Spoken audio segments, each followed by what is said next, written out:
After the August election, there were over 6,400 ballots that were rejected for having been received after Election Day. That means that 6,400 people mailed in their ballots believing that their voice was going to be heard and that their vote would be counted, when in fact it was not.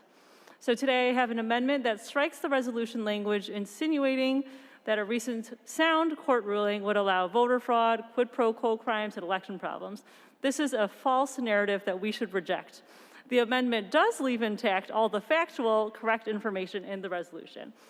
In her ruling, Judge Cynthia Stevens said the unrefuted affidavits and documents compel the conclusion that, in light of delays attributable to the COVID-19 pandemic, mail delivery has become significantly compromised, and the risk for disenfranchisement when a voter returns an absentee ballot by mail is very real. Judge Stevens also noted that many voters were, in fact, deprived of having their absent voter ballot tallied in the August election.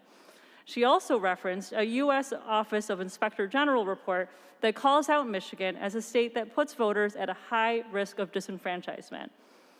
During this COVID-19 pandemic, we have faced unforeseen challenges on so many fronts, mail being just one of them. And for our voters who have underlying health risks or are sick at home, voting by mail is their safest and best option. Do you really want to deny them their voting rights? Judge Stevens' ruling will help ensure that every vote is counted, that our election is administered fairly, and that when all the votes are counted, Michiganders will be able to have increased confidence in our election results.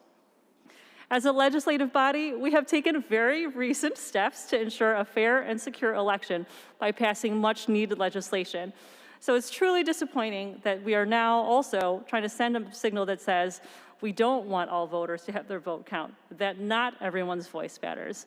Instead, we should be applauding Judge Stevenson's recent ruling, which is, in fact, absolutely critical to upholding the core of our democracy. Thank you, and I ask that my remarks be printed in the journal.